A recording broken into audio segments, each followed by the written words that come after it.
Welcome back to the Garden with Joe and Holly radio show. Happy to have you along.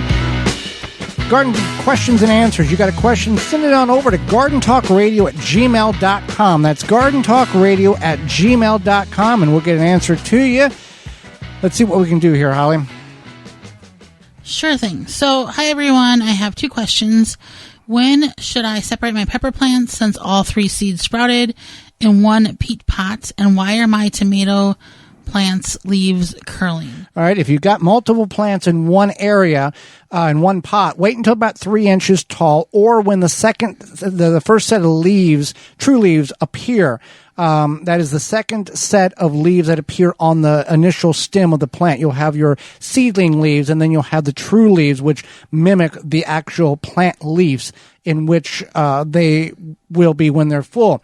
And also, a tomato leaf curl can be caused by a variety of factors, including environmental stress, like heat or drought or inconsistent watering, a nutrient deficiency or imbalance, pest or even herbicide drift, which if you're in the house, you shouldn't have that. But those are some things in which you should be aware of.